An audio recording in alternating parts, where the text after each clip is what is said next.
اعوذ باللہ من الشیطان الرجیم بسم اللہ الرحمن الرحیم صلی اللہ علی محمد وآلہ وصحبہ وبارک وسلم۔ بزرگوں کے بارے میں آتا ہے کہ ان کے پاس نہ جایا کر کہ پتہ نہیں وہ کس حال میں ہیں، تمہیں کیا کہہ دیں۔ جیسے مثال کے طور پہ کبھی کوئی کسی کے یہاں چلا جاتا ہے، اس کو پسند نہیں ہے اس وقت آنا، تو وہ جذب کر لیتا ہے، برداشت کر لیتا ہے۔ اور مجذوب کیا ہے؟ جذب نہیں کر پاتا، اس لیے وہ مجذوب ہوتا ہے۔ وہ جلال فرما دے گا تو بڑا ہو جائے گا، تم تو خیر کے لیے گئے اور اس نے تو نگاہ اٹھا دی، وہ غلط ہو جائے گا۔ جیسے میں نے ایک واقعہ بتایا تھا، سرکار محدث عبداللہ رحمۃ اللہ علیہ نے غالباً اس کو تحریر کیا ہے۔ ایک مجذوب بزرگ تھے، تو ایک نائی ان کے بال کاٹ رہا تھا۔ انہوں نے کہا بال کاٹتے ہمارے، بال کاٹ رہا تھا، کاٹتے کاٹتے کہا کہ بال جب آئے تو اپنا چاند دیکھا، پورا سر کے بال منڈوا دیے، تو کہا اللہ اس نے ہمیں خالی کیا تو اسے خالی کر۔ ہمیں خالی کیا، اللہ تجھے خالی کر دے۔ کنگال ہو گیا بیچارہ، روڈ پہ آ گیا۔ وقت کے سالک بزرگوں کی بارگاہ میں وہ پہنچا، ان سے کہا کہ بھائی حضور غالباً محدث عبدالوی تھے، تو کہا کہ اب تو بھائی کچھ نہیں ہو سکتا، مجذوبوں کی زبان ہے، تیر کمان سے نکل گیا، اب واپس تو نہیں آ سکتا، لہٰذا تو انتظار کر کہ وہ کب اپنی روش پہ آئیں، کب اپنی رمز میں آئیں اور تجھ سے کہیں گی میرے بال بناؤ۔ تو اب وہ اگر رمز میں ہوں اور بال بنانے کی تجھ سے کہیں تو یہ کہنا کہ حضور بال بناتا ہوں میں، تو بس ان کے سر میں چھید کر، مطلب آتے سے بلیڈ سے خون نکال دے۔ اولیاء را اولیاء، ولی را ولی شناس، ولی کو ولی پہچانتا ہے۔ تو کہا کہ خون نکال دینا، کہا جی حضور خون نکال دو سر میں، ہاں بلیڈ سے خون نکال دو۔ تو ایک دن پھر کئی سالوں بعد یا کئی وقت بعد وہ پھر رمض میں آیا تھا، نائی ہمارے بال بنا، نائی ہمارے بال بنائے انہوں نے، تو وہی ترتیب تھی، انہوں نے بلیڈ چلا دیا، خون نکل آیا، خون ان کے کپڑوں پہ آیا۔ او ہو اللہ تو نے ہمیں لال کیا، اللہ تجھے لال و لال کر۔ تو اس کے دن بحال ہو گئے۔ اس لیے بزرگوں نے کہا کہ مجذوبوں کے جو جذب میں رہتے ہیں تو ان کے پاس کم جایا کرو، کم ان سے بولا کرو، ہے نا۔ لیکن سرکار تاج الدین اولیاء رحمت اللہ علیہ ایک ایسی ذات تھے، ایک تو ماں کی طرف سے وہ حسنی تھے اور باپ کی طرف سے حسینی سید، نجیب الطرفین سید، پیران کلہار ان کے خاندان والوں کو کہا جاتا تھا۔ اور مدراس کے میں آپ کا خانوادہ ابتدائی طور پر آپ کے آباء و اجداد تشریف لائے، تو مدراس سے پھر فوج میں ان کی یہاں سب تھے، تو وہ پھر کامٹی آ گئے، ناگپور کے قریب۔ وہاں کامٹی میں سرکار تاج الدین اولیاء کی پیدائش ہوئی 5 رجب۔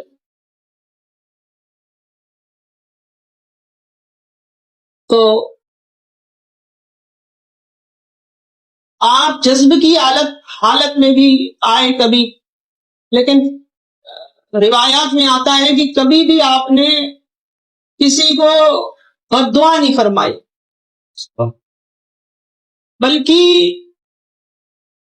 کوئی شخص آ بھی جاتا تھا، لوگ پتھر مارتے تھے، بچے پتھر مارتے تھے جذب کی حالت میں، پاگل سمجھتے تھے، تو کوئی منع کرتا تھا تو کہتے تھے نہیں جی اس کو مارنے دو۔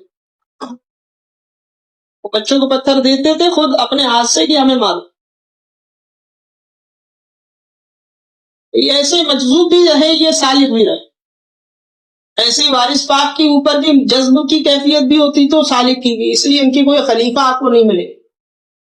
اور یہ آگے پیچھے زمانے کی بزرگ ہیں، قریب وارث پاک بھی اور تاج الدین اولیاء۔ ابتدا حالات میں کیا ذکر کروں، پیدائش ہی سید زادوں کے گھر میں ہوئی، اولاد رسول، بچپن سے ہی آپ کے معاملات الگ تھے۔ جب مدرسے میں پڑھنے کے لیے آپ گئے عبداللہ شاہ ایک بزرگ ہیں،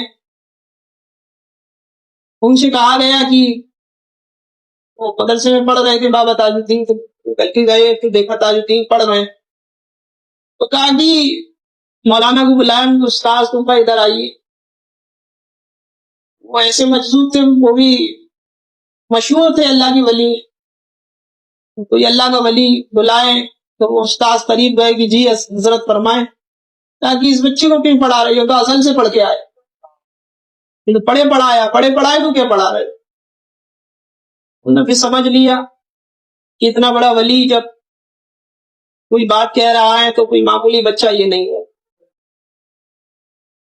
1 سال کی عمر شریف آپ نے پائی تو آپ کے والد ماجد کا سایہ سب سے اٹھ گیا۔ یہ بزرگوں کی زندگی کا عجیب واقعہ ہوتا ہے کہ بچپن یتیمی جو حضور صلی اللہ علیہ وسلم کی سنت ہے، فَأَمَّا الْيَتِيمَ فَلَا تَقْهَرْ، وہ وراثت میں اکابرین اولیاء کے آتی تھے، یعنی حقوق العباد کا سب سے بڑا حق ہوتا ہے والدین کا، تو اس کی وجہ سے کہیں گرفتار نہ ہو جائے میرا ولی، اس لیے اللہ ان کو پہلے سے ہی ان کے سر سے وہ سایہ ہٹا لے۔ اب آپ سمجھے کہ اولیاء اللہ کے اکابرین کے سر سے بچپن میں ہی ماں باپ کے سائے کی اٹھ جاتی تھی، تاکہ کسی حقوق کی ادائیگی میں سب سے بڑا حق ماں باپ کا ہوتا اور کسی کا نہیں ہے۔ حقوق العباد میں، حقوق العباد میں فرما برداری ماں باپ کے سوا کسی کی فرض نہیں ہے، سسر کی نہیں ہے، ساس کی نہیں ہے۔ اب الٹا ہو گیا ہے کہ ساس سسر کی فرما برداری ہو رہی ہے اور اماں ابا کی نافرمانی ہو رہی ہے، بچپن میں ہی سائے اٹھ جاتا۔ تو سرکار تاج الدین اولیاء رحمۃ اللہ علیہ 1 سال کے ہوں گے، والد کا سایہ اٹھ گیا۔ والدہ ماجدہ جو مریم نام تھا ان کا،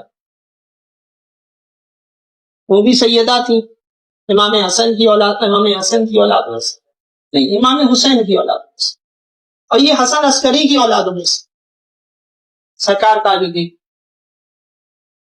میں کہنے میں کچھ ادھر ادھر ہے، لیکن ہیں دونوں طرف سے حسنی حسین، غالباً یا تو باپ کی طرف سے حسنی ہے اور ماں کی طرف سے حسین، کیونکہ حسن عسکری امام حسن کی اولاد ہے۔ بہرحال آل رسول ہونے میں کوئی شک نہیں۔ بڑے ہوئے تو والدہ لے آئیں اپنے ننیال، نانا نانی تھے، مامو جان تھے ان کے، کامتی کے کنارے ایک ندی ہے، وہاں پر ان کا گھر آباد تھا۔ غالباً والدہ کبھی دنیا سے رحلت فرما گئی تو نانی نے پرورش کی، ماموں نے پرورش کی، بڑے پیار و محبت شفقت سے پالا۔ کامتی میں جو ہے سیلاب آیا، مکان اکان سب بہ گئے، مالی حالت ہی بچپن سے ہی پڑھنے پڑھانے میں اور ذکر و اذکار میں رہا کرتے۔ پھر دور ایسا آیا کہا کہ گھر میں غریبی ہے تو ہاتھ بٹانا چاہیے۔ اس وقت فوج میں نوکری لگ گئی،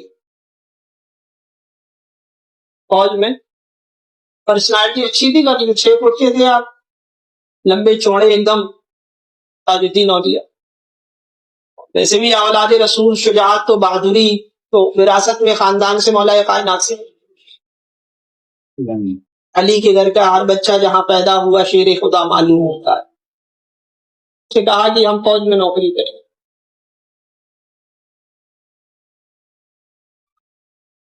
فوج میں بھرتی ہو گئے۔ آپ کی اس وقت پولیس کے محکمے چلتے ہیں نا، تو اس محکمے کے تحت آپ جو ہے آپ کی پوسٹنگ ہوئی ساگر غالباً ایم پی میں ہے سر۔ وہاں سیدنا داؤد چشتی رحمت اللہ علیہ کا مزار اقدس، چشتیہ سلسلے کے بہت بڑے تھے۔ بعض بزرگ کہتے ہیں آپ چشتی ہیں، بعض بزرگ یہ کہتے ہیں کہ آپ داؤد چشتی سے فیض پایا، لیکن ایسا نہیں ہے۔ تاج الدین اولیاء پیدائشی ولی ہیں، مادر ذات بنی.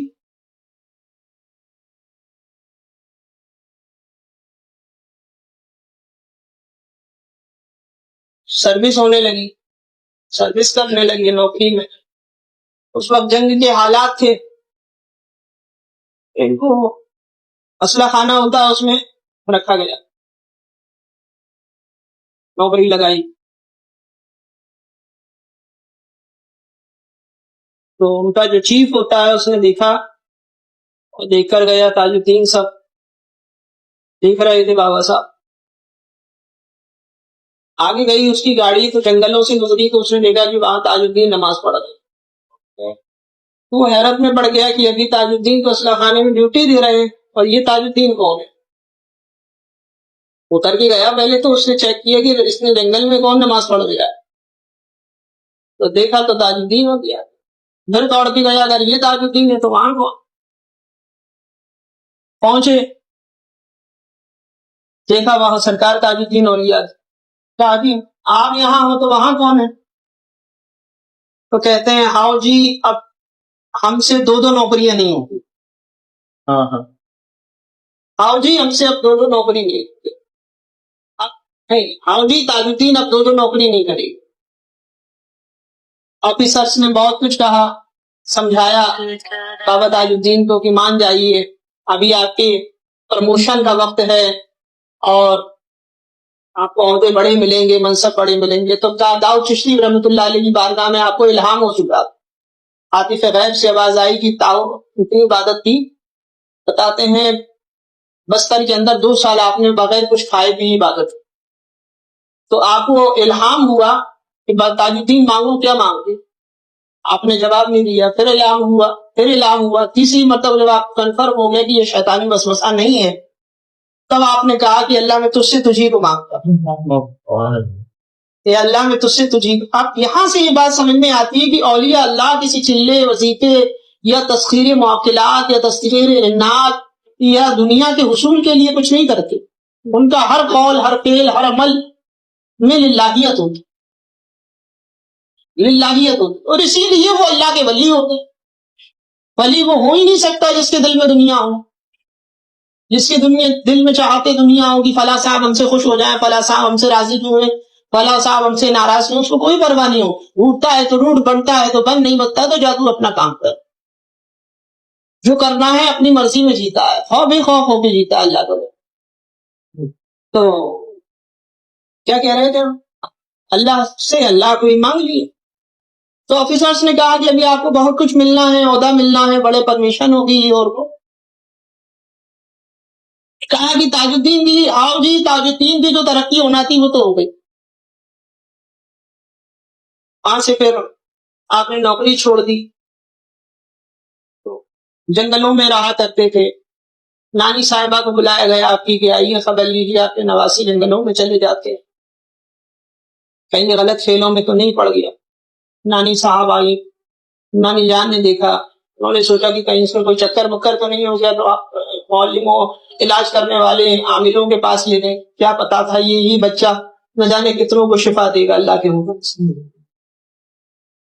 تو ایک دن پیچھا بھی کیا تو دیکھا کہ جنگل میں عبادت کر رہے, سمجھ گئی کہ کئی غلط صحبت میں نہیں ہے. دوسرے دن سرکار وارث پاک, وہ سرکار وارث پاک کا نام آ رہا ہے, سرکار تاج الدین اولیاء رحمۃ اللہ علیہ تشریف لائے اس حال میں کہ آپ کے ہاتھ میں کنکڑ تھے, پتھر تھے, کنکڑ. آپ کی نانی جان نے مٹھائی بنائی تھی, تاج الدین ہم نے آپ کو پسند کی مٹھائی بنائی, سکھاؤ. آپ نے تناول فرمائی, نہیں فرمائی. نانی جان سے کہا آؤ نانی جان, آج سے تاج الدین یہی کھائے گا. کنکڑ پتھر منہ میں رکھی تھی. نانی جان خوف ہوا کہ بھائی یہ تو کنکڑ پتھر کھا گیا. انہیں منہ کھلوایا تو وہ کنکڑ پتھر نہیں تھے, وہ تو مٹھائی تھی. تو سمجھ گئے کہ معاملہ کچھ اور ہے. وہاں لوگوں سے کہہ کر آ گئے کہ ہمارے تاج الدین کا خیال ہے. تو جنگلات میں قریب 4 سال آپ جنگلات کے اندر اور ویرانوں میں گھومتے رہے, یاد الہی میں, مجذوبیت کے عالم میں, جذبے کے عالم میں. یہ تڑپ ایسی ہے کہ یہ کبھی ختم نہیں ہوتی. بتائیے جب کہہ دیا کہ اللہ میں تجھ سے تجھی کو مانگتا ہوں، جب مل گیا تو آپ کیا؟ لیکن تڑپ ختم نہیں۔ وہ ایسا قرب ہے اللہ وحدہ لا شریک کا کہ جتنا چاہتا جاتا ہے بندہ، جتنا چاہتا جاتا ہے اتنا ہی کم لگتا ہے، کیونکہ ان لمیٹڈ ہے نا، ان لمیٹڈ ذات کو پا رہے ہو آپ، تو آپ کی طلب کیسے ختم ہو جائے گی؟ آپ لمٹ چیز کو مانگو گے تو اس کی ایک حد ہے، وہ لمٹ مل جائے گی آپ کو، اور آپ اللہ کو چاہ رہے ہو تو اس کی کوئی حد نہیں ہے، آپ ہی فنا ہو جاؤ گے، آپ ہی فنا ہو جاؤ گے، اس کو فنائیت نہیں ہے نا۔ پھر کامٹی آپ تشریف لے آئے، کچھ دنوں بعد دیکھا تو وہی پاگلوں دیوانوں جیسا حال تھا۔ پھر اللہ تعالیٰ جسے ظاہر کرنا چاہتا، پھر کراماتوں کا صدور ہوا۔ ایک مرتبہ ایک کے گھر سے نکلے، لاؤ جی تاج الدین کو کھانا کھلاؤ، حضور وہ قصے آ گیا کہ بابا کوئی بنا نہیں ہے، ارے صندوق میں رکھا ہے جی، نکال کے لاؤ صندوق میں سے۔ وہ کہتا ہے صندوق میں کہاں سے گرم کھانا آئے گا؟ آؤ جی صندوق میں رکھا ہے، نکال لاؤ۔ تو گیا کھولا اس نے، جھلاٹ میں صندوق، اس کے اندر گرم کھانا فریش ایک دم تازہ پنا۔ ایک مارواڑی سیٹ، ایک سیٹ کی طرف سے آپ گزرے، او جی ادھر کیا کرتا ہے، کیا کرتے ہو؟ ایسے کچھ بولتے تھے آپ، آؤ جی کیا کرتا ہے یہاں؟ سب کچھ اٹھا چل گھر کو جا، سامان آمان سمیٹ باہر جا۔ سنار کی دکان پہ سنار کی باتوں میں ایسا اثر تھا کہ غیر مسلم کہتا تھا یار کچھ مسئلہ تو ہے۔ وہ جلدی سے اپنے گھر گیا اور سامان آمان پیک کر کے باہر جیسے نکلا فوراً آگ لگ گئی، پورا گھر پڑا گئی۔ ایسے ہی بیٹھے ہوئے تھے تو ایک مارواڑی سیٹ جا رہا تھا اس کی کیس کی تاریخ، تو بیٹھے ہوئے تھے تاج الدین سردار بابر، تو اوہو تم کدھر، آؤ جی تم کدھر جاتے، تم تو جیت گئے، فیصلہ تیرے حق میں ہو گیا، جا کہاں جاتا ہے؟ وہ کورٹ پہنچا تو اسی کے حق میں فیصلہ ہے۔ ایسی کچھ کراماتیں جب ظاہر ہوئی، لوگوں نے کہا کہ یہ بابا کوئی عام بابا نہیں، یہ بابا کوئی عام بابا نہیں، یہ کوئی معمولی بابا نہیں۔ تو سرکار تاج الدین اولیاء نے لوگ پہچاننے لگے، پھر ایسے دھیرے دھیرے کرتے کرتے جب مشہور ہو گئے تو پبلک آپ کے پیچھے ہو، اور حال یہ ہو گیا کہ جہاں آپ جاتے ریڑھی والے، کھانے پینے والے، اور مطلب پورا ایک بازار چلتا تھا آپ کے لیے کہ جہاں بابا ٹھہر جائیں گے وہیں دکانداری چلے۔ پھول والے، آپ کو پھول بہت پسند تھی، پھول کی دکان اور ریوڑی کھانے پینے کی دکانیں سب جگہ سرکار تاج الدین جا رہے ہیں۔ اب ایک دن کیا ہوا کہ اچانک سے غائب ہو گئے، گئے جاتے ہوئے تو دیکھے غائب ہو گئے۔ اب لوگ بھی اتنے عاشق تھے کہ وہیں بیٹھے ہیں، تو کہا کہ یہاں سے گئے تو یہیں آئیں گے، بیٹھے۔ وہی اللہ تعالیٰ فرماتا ہے قرآن مقدس میں کہ یا ایھا الذین آمنوا، یا ایھا الذین آمنوا سیجعل ہاں ہم ان کی اپنی محبتیں لوگوں کی، اس کی محبت لوگوں کے دلوں میں پیوست کر دیتے۔ ہوا یہ کہ تم لوگ ہمارا پیچھا چھوڑتے نہیں ہو، اب تاج الدین ایسی جگہ جائے گا جہاں کوئی نہیں آ پائے۔ تو ہوا یہ کہ اس وقت وکٹوریا ایسی کچھ رانی مہارانیوں کا زمانہ تھا، تو آپ جو ہے لیڈیز عورتوں کی کچھ پروگرام چل رہا تھا، وہاں مردوں کا جانا الاؤ نہیں تھا، اس میں تشریف لے گئے۔ ٹھیک مطلب وہاں کے سخت قانون تھے، انگریزی حکومت کا دور تھا، آپ کو پکڑ کے پاگل سمجھ کے پاگل خانے میں ڈال دیا۔ آپ نے کہا تاج الدین ایسی جگہ جائے گا تو نہیں آئے گا، پاگل خانے میں بن جائے گا۔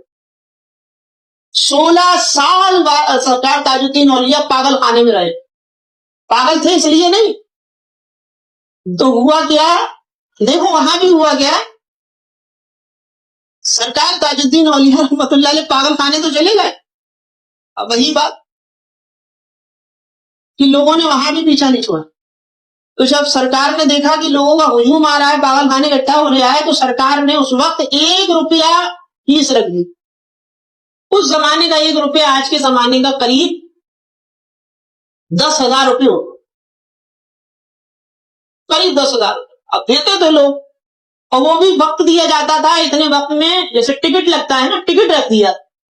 اور شاید تاج الدین اولیاء کیسے ولی ہوں گے پوری دنیا میں کہ جن کو ملنے کے لیے 1 روپیہ ٹکٹ دے کے اس زمانے کا 10,000 روپے دے کے 1 روپے ٹکٹ کے حساب سے لوگ ملنے جایا کرتے تھے, پاگل خانے. اور وہ بھی تعین وقت کا مقرر وقت تھا, اس مقرر وقت میں جاتے تھے اور ملاقات کر کے آ جاتے. اور وہاں کا ایک بادشاہ تھا سکندھرا کا. رگو راؤ. ہاں, رگو راؤ یا رگو راؤ جی. رگو راؤ ایسی کچھ نام تھا اس کا. اس میں یہ ہوتا تھا کہ بچے پیدا ہوتے تو بچہ پیدا ولادت ہو رہی تھی اس کی, تو کہہ دیا تھا کہ بچہ بچے گا یا جچہ بچے گا. ان کے چیڑ پھاڑ کا رواج نہیں تھا, اصول کے خلاف سمجھتے تھے. کیا جی بچے کو بچا لو, بچہ مر جائے بھائی. تو بڑا پریشان راجا رگو جی راؤ, مدراسی ہوتے ہیں, مراٹھی ادھر کی طرف زیادہ مراٹھی ہیں. تو اس نے کہا, اس کے جہاں جو خادم تھا وہ مسلمان تھا, اس نے کہا جی بابا صاحب کو میں بہت مانتا ہوں, ایک بار ملاقات کر لیجیے, کیا چلا جائے گا. ٹھیک ہے چلو.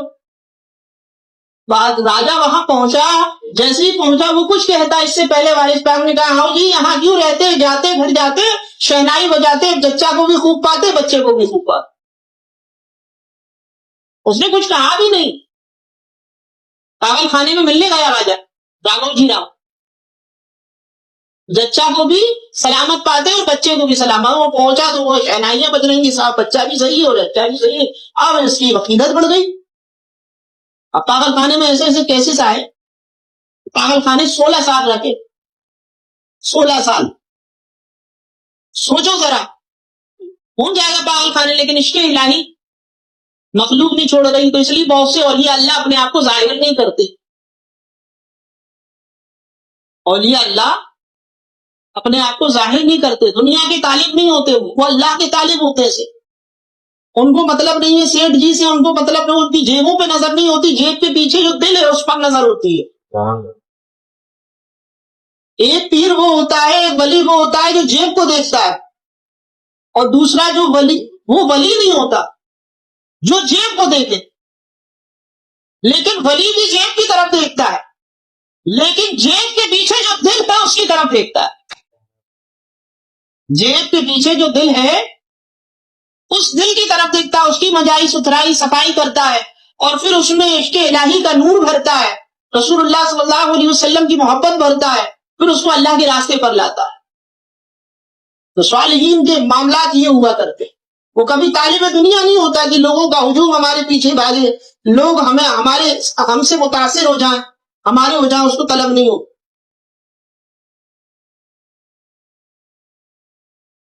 تو ایک صاحب آئے لاہور سے یا کراچی سے, صاحب یہاں پاگل جھونپڑی کدھر ہے, اور مجھے تاج الدین سے ملنا.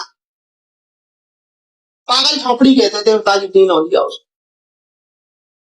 کا. پاگل جھونپڑی ادھر ہے اور تاج الدین ابھی آئیں گے, دیکھ لیں. ابھی بھیا تم کہاں سے آئے ہو؟ تو وہ کہا ہم پاکستان کے ہیں, ہم حج کرنے کے لیے آ رہے, حج کرنے گئے تھے, حج سے لوٹے تھے. کہاں سے؟ حج سے لوٹے تھے. میں نے کہا اپنے وطن جانے سے, اپنی جگہ جانے سے پہلے تاج الدین سے ملاقات کر لیں. تو کہا آپ تاج الدین کو کیسے جانتے؟ میں نے سوچی شاید کوئی اور تاج الدین. ان کو کہا تو یہ تاج الدین کو کیسے جانتے؟ کہا کہ بھائی کیسے جانتے ہیں, ہم حج کے اندر عرفات کے میدان میں ساتھ رہے, مینا میں ساتھ رہے, مزدلفہ میں ساتھ رہے, کعبہ شریف میں ساتھ رہے, اور جب آخر وقت ہمارا آیا جدا ہونے کا تو ہم نے پوچھا کہ بھائی اتنے دن رہتے رہتے قربت ہو گئی, مدینہ شریف میں بھی ساتھ رہے, اتنے دن قربت ہو گئی, دوستی ہو گئی, محبت ہو گئی, بھائی آپ ہندوستان میں ملیں گے کہاں, آپ ملیں گے کہاں, آپ کو پوچھیں تو تو کہا کہ کبھی آنا تو کہہ دینا کہ ہمیں ناگپور میں تاج کیا باغل جھونپڑی میں تاج الدین سے ملنا ہے. کہا کہ ہے بابا صاحب تو 40 دن تمہارے ساتھ گزارے آپ کہہ رہے ہو 40 دن ہمارے ساتھ رہے. بابا صاحب تو 40 دن روز مجمع سے ملنے آ رہا ہے, یہ کبھی حجرے سے باہر ہی نہیں نکل, مطلب یہاں سے کہیں باہر ہی نہیں گئے. تو کہا کہ تمہیں غلطی ہوئی, کوئی اور تاج الدین ہوں گے. تو کہا کہ نہیں ابھی آ رہے پہچان میں. تو جیسے ہی حجرے سے یہ بات چل رہی تھی, حجرے سے باہر سردار تاج الدین تشریف لائے, حجرے سے باہر تشریف لائے. تو کہا کہ یہی تو ہے تاج الدین جو 40 دن ہمارے ساتھ رہے. ہاں تو یہ بھی ایک کرامات. ایک مولوی صاحب ملنے کے لیے آئے کہ بابا صاحب نماز نہیں پڑھتے. مجذوبیت کی جذب کی کیفیت الگ ہو, جو جذب کے عالم میں ہوتا ہے اس پر شریعت کی گرفت نہیں لگتی, اور جو صالح ہوگا ہوش میں ہوگا اس پر شریعت کے پورے قانون لاگو ہوتے. تو جب صالح پوزیشن پر آپ رہتے تھے تو باقاعدہ نماز بھی پڑھتے تھے, قرآن شریف کی بھی تلاوت کرتے تھے. فرید خان فضا آپ کے ایک غلام تھے, تو ان کو قرأت بہت اچھی آتی تھی. قاری صاحب تھے, تو کبھی جنگل میں لے جاتے تھے تو کہتے تھے قاری صاحب فلاں آیت پڑھو, فلاں آیت پڑھو, فلاں آیت پڑھو. پھر ان سے سنتے تھے, پھر کہتے تھے اب ہم سے سنو. اور جب سنتے تھے تو ماحول ہی چینج ہو جاتا. تو قرآن شریف پڑھنے کا بھی آپ کو شوق تھا. حج کے دوران ملے تو اس کا مطلب حج بیت اللہ بھی آپ کرتے تھے, لیکن ظاہری آنکھوں کو نظر نہیں آتے تھے. تو ایک مولانا صاحب نے ٹیسٹنگ کے لیے, مولوی ہوتا ہے کہ ٹیسٹ کریں, چیک اپ کریں, ہم زیادہ دیکھیں. تو مولوی صاحب پہنچ گئے, تو ظہر اثر مغرب سب ساری نمازوں میں دیکھا بابا صاحب جذبے کے عالم میں تھے. سرکار تاج الدین اولیاء نماز میں دکھے نہیں. کہا کہ لوگوں نے ویسے ہی پاگل بنا رکھا ہے, یہ کوئی ولی ابھی نہیں ہے. اللہ کے ولی ہوتے تو نماز پڑھتے, ولی ہوتے. اب یہ نہیں معلوم کہ جذب کی حالت میں اور جذب کی حالت میں شریعت کا قانون نہیں لگتا. اور فقہی مسئلہ یہ بھی ہے کہ 6 وقتوں سے زیادہ اگر کوئی کوما میں چلا گیا یا بے ہوش ہو گیا تو 6 وقتوں سے زیادہ اگر بے ہوش رہا تو اس پہ نماز معاف ہو جاتی, جب تک وہ بے ہوش ہے تب تک. تو جب دنیاوی حالت سے بے ہوش ہونے والے پر نماز معاف ہو جاتی ہے, تو جو اللہ کے عشق میں بے ہوش ہے اس پر تم قید شریعت کیا لگاتے؟ نہ قضا بھی نہیں, اس پر قضا بھی نہیں. جیسے ماہواری پیریڈز کے موقع پر عورتوں پر نماز معاف ہوتی ہے نا, تو شریعت میں ایسا نہیں ہے, قانون ہے, اس کو پڑھتا نہیں ہے آدمی, اور ہر ایک پہ اپنے اپنی عقل کے مطابق جو ہے قانون سیٹ کرتا جاتا ہے. تو مولوی صاحب تھے, وہ بھی آ گئے, تو بابا تاج الدین اولیاء انہوں نے نماز پڑھی, جذب کے عالم میں تھے, نماز پڑھتے ہوئے نہیں دیکھا. جب نماز پڑھتے ہوئے نہیں دیکھا تو مولوی صاحب بولے کہ یہ کوئی بابا بابا نہیں ہے, لوگوں نے پاگل بنا رکھا ہے, یہ تو ویسے ہی ہیں کوئی دیوانے. کہتے وہ جانے لگے. تو بابا تاج الدین پیچھے سے گئے, جو آپ کے ہاتھ میں کپڑا تھا وہ ان کے سر پہ رکھا, تو وہ کہتے وہ اور جگہ نہیں, نہ سکردرا کی زمین ہے, نہ وہ وہاں پہ ہیں, وہ ایک ایسی جگہ پر ہے جہاں نہ نیچے زمین ہے نہ اوپر آسمان, سے پوری نور ہے, اور اس نور کے اندر بابا صاحب نماز پڑھا. جب کپڑا ہٹایا تو پھر وہیں سکردرا میں پایا, تو کہا بابا تاج الدین آؤ جی ہم ایسے ہی. اور بھی صاحب رونے لگے, قدموں میں گر گئے, بابا صاحب پہچان سکتے, آؤ جی ہم ایسے ہی. اور کیا کیا بتاؤں. اس وقت کے ایک بزرگ تھے مستان شاہ رحمت اللہ, ان کے ماں باپ کے بچے پیدا ہوتے تھے مر جاتے, بچے پیدا ہوتے تھے مر جاتے, کوئی مصیبت نہیں ہوگی اللہ تبارک و تعالیٰ. تو سرکار کی بارگاہ میں حاضر ہوئے ان کے ماں باپ, بچہ پیدا ہوا تو قدموں میں ڈال دیے, اور حضور یہ کہا جی ہاں جی جیتا, یہ جیے گا, اور جی یہ جیے گا پالوس. انہوں نے کہا بھی تھوڑا بڑا ہو جائے یہیں رہتے, تھوڑا بڑا ہو جائے پھر جائیں گے. تو وہ بس گئے وہاں پر. تھوڑا سا بڑا ہوا کچھ دنوں بعد وہ مر گئے, انتقال ہو گیا. مستان شاہ رحمت اللہ, سرور شاہ قاضی سے پوچھا گیا تھا, کس سے, کہ آپ یوسف شاہ قاضی نے پوچھا تھا کہ آپ سرکار تاج الدین کی صحبت میں رہے, یہ بتائیے کہ سرکار تاج الدین کی ابتدا کیسی. تو سرور صاحب تاجی نے کہا کہ میں آج تک سر تاج الدین کی ابتدائی نہیں جانتا، تاج الدین کی میں ابتدائی نہیں جان سکا۔ شہنشاہ حق تکلیم، شہنشاہ حق تکلیم بابا فرید گنج شکر رحمۃ اللہ علیہ فرماتے ہیں اللہ کا ولی، اللہ کا ولی کی پہلی منزل یہ ہوتی ہے کہ وہ عرش اعظم پہ نماز پڑھتا۔ تو عرش کے نیچے تو ساتوں زمین و آسمان آتے ہی ہیں، تو کیا الگ کا حق شہنشاہ حق تکلیم پہ؟ سمجھ رہے ہیں؟ اتفاق یہ ہوا کہ ان کا انتقال ہو گیا، مستان شاہ کا انتقال ہو گیا۔ اب صاحب ان کے کفن دفن کی تیاری چل رہی ہے اور لوگ کہہ رہے ہیں کہ بابا صاحب نے تو کہا تھا کہ زندہ رہے گا اور یہ تو مر گیا، بابا صاحب کے بھی کوئی پتہ نہیں ہے، پتہ نہیں کب تک آئیں گے، کہاں کیا۔ تو یہی باتیں چل رہی اور ان کے جنازے کی تیاری ہے۔ اتنے میں سرکار تاج الدین اولیا دیکھا تو شور ہوا سرکار بابا صاحب آ رہے، چلے آ رہے۔ کیا ہوا؟ سرکار وہ آپ نے کہا اچھا جی، تشریف لے گئے، پیر کا انگوٹھا لگایا، اٹھتے چلو جی، اٹھتے پیر کا انگوٹھا لگایا، اٹھ کے بیٹھ گئے، زندہ رہے، ان کی صحبت میں رہے، اللہ کے ولی بنے۔ بہت سارے معاملات ایسے ظاہر ہوئے، پھر میں کاٹ رہا ہوں بات کو، ہے نا۔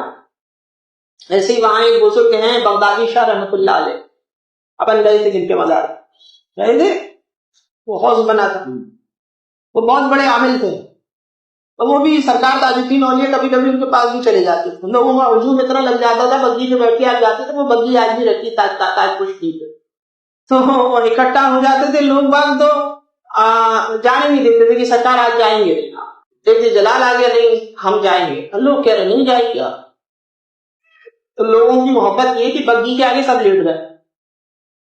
اب اتنا مجمع، اب خادم بگی چلانے والا تھا، وہ کہتا بگی کیسے چلاؤں حضور، یہ تو سب لیٹے۔ اچھا جی، تاج الدین نے کہہ دیا بگی چلے گی تو بگی چلے گی، تو چابک مار۔ بگی پہ گھوڑے پہ جیسے ہی چابک مارا تو دیکھا لوگ نیچے لیٹے رہ گئے، بگی اوپر چڑھ۔ تو ایک دن جو ہے بغدادی شاہ، وہ بھی اولاد رسول، بہت بڑے اللہ کے ولی ہیں، آنکھوں کی وضاحت پہ حاضری دے دی اپن نے، تو بغدادی شاہ عامل ہیں، آل رسول بھی اللہ کے بہت بڑے ولی، تو تاج الدین بابا ان کے پاس جایا کرتے، تو بیٹھے تھے، دیکھے ایک عورت کا خبیث جن حاضر ہوا، تو بغدادی شاہ بابا نے اس کو ایک دھوئیں کی شکل میں وہ جن اس کو ایسے نکل کے بوتل میں آیا، اور بابا صاحب بیٹھے ہوئے تھے، دیکھ رہے تھے تاج الدین اولیا یہ کیا کر رہے ہیں، ان کو مطلب نہیں، سب کے اپنے اپنے فیلڈ ہیں ولیوں کی، تو وہ دیکھ رہے تھے یہ عمل کرتے ہیں، لوگ اچھاڑا تو لوگوں پہ دم کرتے ہیں، تو تاج الدین اولیا بھی دیکھ رہے تھے۔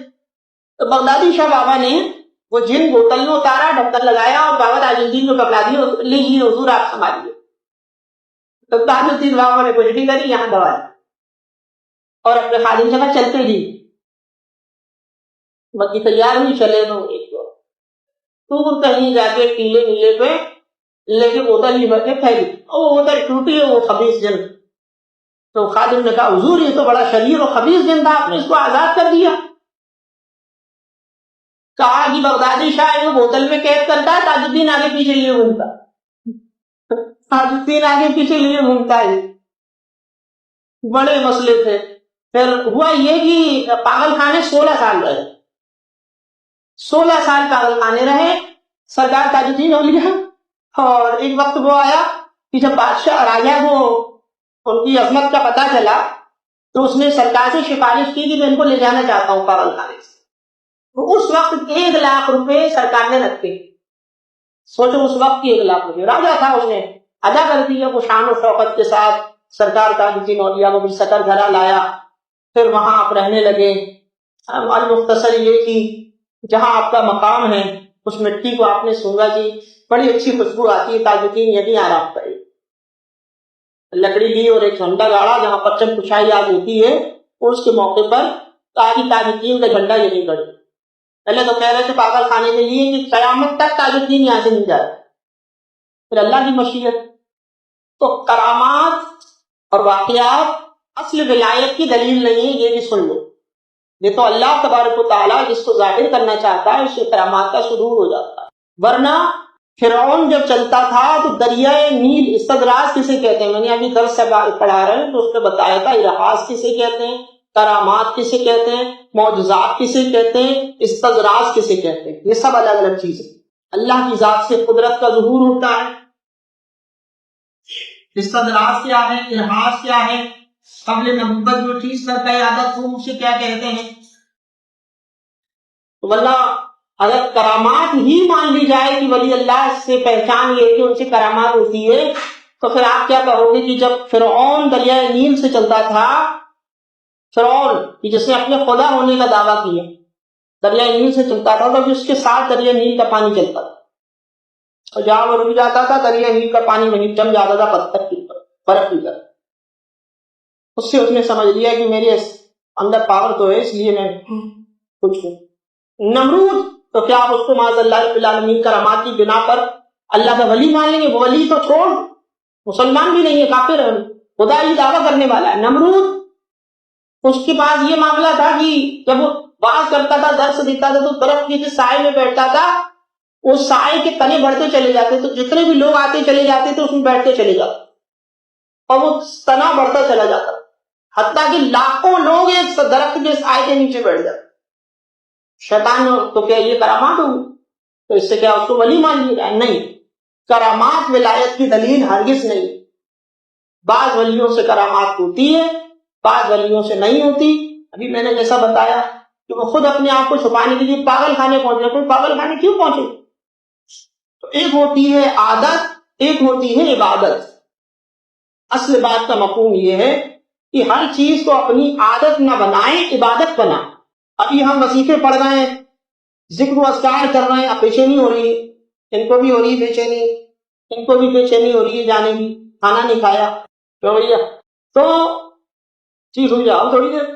اب ہوتا یہ ہے کہ یہ کہتے ہی اسے جس کو اس سے آگے میں کچھ نہیں کہوں، وہ واقعہ ہی کہ جس کو غلاموں کی خبر نہ ہو۔ ہمارے پونچے بڑے مضبوط ہیں میاں، تو کیا ہے کہ زبان پہ تالے پڑے ہیں، اب منزلیں وہ گزر رہی ہیں کہ فل اور خیر الشریفی بہارن اسارن کل غورن کی زبانی، کہ اگر میں اپنا راز تو اللہ کا شکر ہے کہ ہر گھڑی، ہر پل، ہر لمحہ میں اپنے معبود اللہ وحدہ لا شریک کا شکر ادا کرتا ہوں کہ اس نے مجھ پر کرم فرما رکھا ہے، ورنہ ہر لمحہ ایک بھی لمحہ وہ اگر مجھے اپنے کرم سے دور کر دے تو اب تو سنی ہلاک ہو جائے، کیونکہ منزل ایسی گزر رہی ہے۔ جو غوث پاک نے فرمایا میں اپنا راز پہاڑوں پہ ڈال دوں تو ریزہ ریزہ ہو جائے، اگر ہم اپنا راز کسی پہ ڈال دیں تو اس کا دل پھٹ جائے۔ ہماری جو ہم پہ گزر رہی ہے وہ اگر کوئی ایک بندہ جھیل لے تو وہ شاید انتقال کر جائے۔ بہرحال کیا کہہ رہے تھے ہم؟ ایک ہوتی ہے عادت، ایک ہوتی ہے عبادت۔ ایک ہوتی ہے عادت، ابھی ایک حلقہ ذکر کی مجلس مدعے کی بات کر رہے ہیں، یہ عبادت بھی ہے اور عادت بھی۔ محبت میں وہ کچھ اس طرح پھر محبت میں وہ کچھ اس طرح پہلو نشی رہے جب تک وہ میرے پاس رہے، ہم نہیں رہے، جا تو ضبط کی اور کوئی دنیا تلاش کر، اے عشق اب تو ہم تیرے قابل نہیں رہے، وہ کون ہے جو تیرا بد نصیب دل بے دم چمن میں رکھ کے بھی تم بے گانا ہے باہر ہے۔ اشارہ دے رہا ہوں سب کو، ہمیں کچھ نہیں مل لیا، ہمیں کوئی فائدہ نہیں، اب تو سمجھ میں آ رہی نہیں آ رہی؟ وہ سامنے سے تصویر لگی ہے تو تھوڑا بہت کرنٹ آتا ہے، جذبی معاملہ ہے، کوئی فائدہ نہیں تو چھوڑ کے دیکھ لو، اسٹیبلائزر بیچ میں ہے ہٹا کے دیکھ لو، ڈائریکٹ وہاں سے کرنٹ آئے گا کھیل لینا۔ بہرحال سب اپنی اپنی عقیدت و محبت اور نسبت کا فیض ہے، تو میں کہہ رہا تھا یہ جس کی جیسی عقیدت و محبت اور نسبت ہوگی وہ ویسا پالے۔ بہرحال کوئی بھی ہوا یہ کہ ہم ذکر کی مجلس سجا رہے ہیں، ہم مدعے کی بات کر رہے ہیں، چاہنے والے بیچارے، اب یہ بندہ سینک کالونی سے آتا، ہماری تو عادت نہیں اس کی عبادت ہے، مثال دے رہا ہوں میں، کیونکہ یہ لگن سے آ رہا ہے، شردھا نشٹھا سے آ رہا ہے، ہندی میں بول رہا ہوں، خشوع اور خضوع کے ساتھ آ رہا ہے، بے دلی کے ساتھ نہیں آ رہا، مرجھائے ہوئے دل کو لے کے نہیں آ رہا کہ چلو یار کہیں ہیں تو ہیں، بابا چل رہا ہوں کیا، اب بابا اپنی قبر میں جائیں گے، وکیل صاحب اپنی قبر میں جائیں گے، وہاں حشر عمدہ ہوگا، یہاں حشر عمدہ ہوگا، کوئی کسی سے پوچھنا ہار نہیں ہے۔ حسین میاں جب سے ہم گئے تب سے نہیں آ رہے، ہم ڈکیل رہے ہیں ذکر کی طرف آؤ۔ تو کہنے کی بات یہ ہے کہ ہم نے جو عادت بنا لی ہے اس کو عبادت بناؤ۔ نماز پڑھنا عادت میں ڈالو گے تو عبادت بنے گی، ضروری نہیں کہ ہر نماز میں عبادت ہو۔ قبول ہے تو عبادت ہے، ناقبول ہے تو عادت ہے۔ اللہ نے اور کیوں فرمایا؟ میں اس بات کو دلیل سے پیش کرتا ہوں، دلیل دیتا ہوں، فقیر میں دلیل نہیں بولتے۔ أرأيت الذي يكذب بالدين وذلك الذي يدعو اليتيم ولا يحض على طعام المسكين فويل للمصلين الذين هم عن صلاتهم ساهون الذين هم يراءون ويمنعون الماعون۔ خرابی ہے ان نمازیوں کے لیے جو کیا کرتے ہیں، کیا کرتے ہیں؟ نہیں، فویل للمصلین الذین، خرابی ہے ان نمازیوں کے لیے، ہم عن صلاتہم، کہ وہ اپنی نماز پڑھتے ہیں، ساہون الذین، بغیر دل، بے دلی سے، ہم یراؤن ویمنعون الماعون، فویل للمصلین الذین هم عن صلاتہم ساہون الذین هم یراؤن ویمنعون، اور اس میں وہ دکھاتے ہیں، دکھاوا کرتے ہیں۔ اب بتاؤ وہ نماز عبادت ہوئی یا عادت ہوئی؟ قرآن کی نص سے بتاؤ۔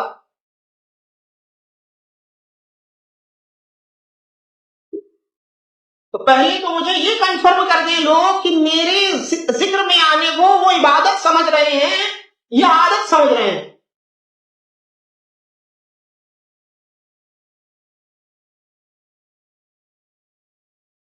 میرا بلانا عادت ہے یا عبادت ہے؟ آپ کا آنا عبادت ہے یا عادت ہے؟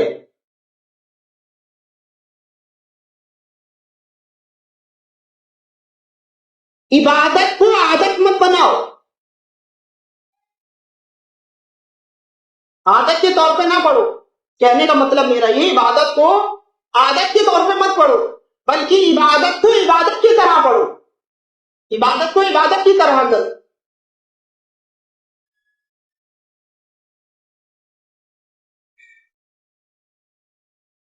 اور عبادت کا اصل مزہ دل کی پرہیزگاری، خشوع اور خضوع کے ساتھ ہے، تو وہ عبادت ہے ورنہ عادت۔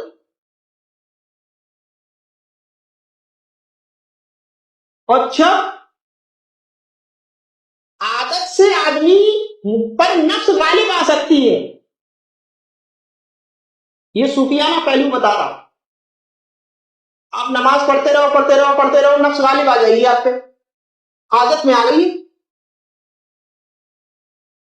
اور ایک دن آج تو نیند سو لو تھوڑا سا۔